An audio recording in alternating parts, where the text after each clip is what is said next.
आज हम लोग एल्जेब्रिक नंबर के बारे में देखेंगे। तो एल्जेब्रिक नंबर दो प्रकार का होता है, वास्तविक संख्या और काल्पनिक संख्या। वास्तविक संख्या को रियल नंबर बोलते हैं और काल्पनिक संख्या को इमेजिनरी नंबर बोलते हैं। वास्तविक संख्या कहते किसे है? तो जिस संख्या का वर्ग धनात्मक होता है उसे वास्तविक संख्या कहते हैं, या फिर परिमेय संख्या तथा अपरिमेय संख्या के सम्मिलित रूप को वास्तविक संख्या कहते हैं। जैसे √2, 2/3, 1.2, -15/4, -√5 etc. ये सब जितनी संख्या है सब वास्तविक संख्या है। काल्पनिक संख्या इमेजिनरी नंबर, जिस संख्या का वर्ग ऋणात्मक होता है उसे काल्पनिक संख्या कहते हैं, जो ना तो परिमेय होती है और ना ही अपरिमेय होते हैं। परिमेय मतलब रियल नंबर, अपरिमेय मतलब इरेशनल नंबर। जैसे √-3, √-4 etc. √-1 को i से डिनोट किया जाता है, √-1 को i से सूचित करते हैं, यहाँ लिखा हुआ है। इस प्रकार √-3 है तो इसको हम लोग लिख सकते हैं, √-3 को क्या कर सकते हैं, -1 गुने 3 कर सकते हैं। अब दोनों को अलग अलग कर सकते हैं, √-1 गुने √3।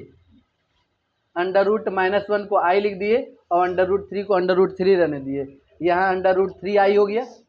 इसी तरह √-4 बराबर √-1 गुने 4 कर दिए, फिर इधर बराबर √-1 गुने √4।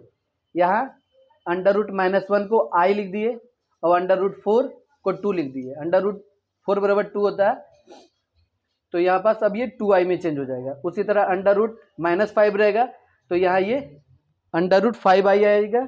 उसी तरह √-7 बराबर √7i, √-8 बराबर √8i, √8 को 2√2 में चेंज कर सकते हैं, 2√2i कर देंगे। √8 जैसे देखिए √8 है, इसको लिख सकते हैं इस तरह, √2 गुना 4 तो √2 गुना √4, 4 का 2 होता है तो ये 2√2 में चेंज हो जाता है। तो √8 को 2√2 लिखते हैं तो 2√2i यहाँ हो गया। √-9 है तो इसको √-9i लिख सकते हैं और √-9 को 3 लिखते हैं, √9 को 3 लिखते हैं तो ये √9i 3i चेंज हो गया। उसी तरह √-16i, √-16i तो इसको √16i लिख सकते हैं और √16 को 4 लिख सकते हैं तो ये 4i हो गया। उसी तरह आगे देखिए, अब कोई संख्या वास्तविक होगी या काल्पनिक होगी इसकी जांच कैसे करते हैं?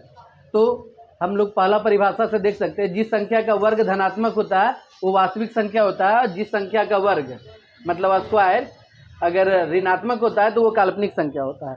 मतलब संख्याओं का वर्ग करके पता कर सकते हैं कि वो काल्पनिक होगा कि वास्तविक होगा, वर्ग से पता चल जाता है। जैसे देखिए, जांच करें कि निम्न रियल नंबर है या इमेजिनरी नंबर है। जैसे √2 को चेक किया जा रहा है, √2 को चेक करें कि ये रियल है कि इमेजिनरी नंबर है। तो जांच वर्ग करके करेंगे तो √2 का वर्ग करेंगे तो √2 का स्क्वायर करेंगे तो √2 का स्क्वायर करते हैं तो √2 गुने 2 हो जाता है जो √4 होता है और 4 का 2 आता है। और अगर इसका घातांकीय रूप से जाते हैं तो देखिए, घातांकीय रूप थोड़ा सा इसके बारे में जानना पड़ेगा। घातांकीय रूप जो होता है वहाँ पास अंडर रूट में कोई चीज़ भी लिखा हुआ रहता है तो ये जो x है, x का पावर p होता है और यहाँ जो रूट में रहता है q होता है। जैसे देखिए, अगर यहाँ अंडर क्यू रूट x का पावर p है तो x का पावर p/q कर सकते हैं। यहाँ जो रहता है, यहाँ जैसे m लिख दिए और यहाँ x का पावर n लिख दिए तो जब इसको चेंज करेंगे तो x का पावर, ये पावर हो जाएगा n और ये बटा में आ जाएगा, x का पावर n/m हो जाएगा।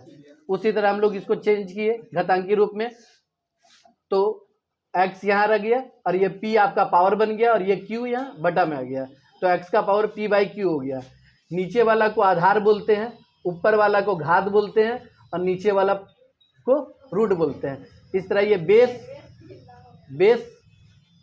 बेस का होल पावर बाई रूट हो गया। ये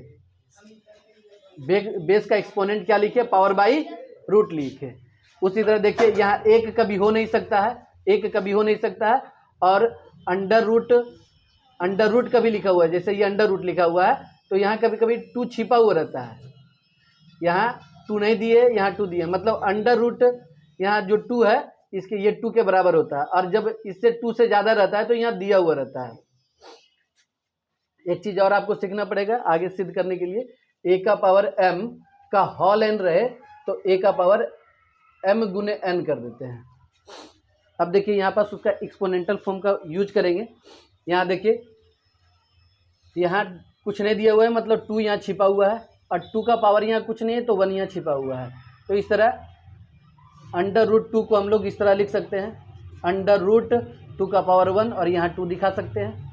अब इसका स्क्वायर कर रहे हैं तो इसका एक्सपोनेंशियल फॉर्म में लिखेंगे तो 2 का पावर 1/2 हो जाएगा, 2 का पावर 1/2 हो जाएगा, 2 का पावर 1/2 कर लिया, और यहाँ ये वाला 2, तो अब ये 1/2 गुने 2 हो जाएगा, तो 2 का पावर 1/2 गुना 2। अब ये 2 से 2 कैंसिल हो गया तो 2 का पावर 1 केवल बचा, और 2 का पावर 1 क्या होता है, 2 होता है, और जो कि पॉजिटिव में आया। पॉजिटिव साइन का अर्थ यहाँ क्या हो गया कि √2 एक रियल नंबर है।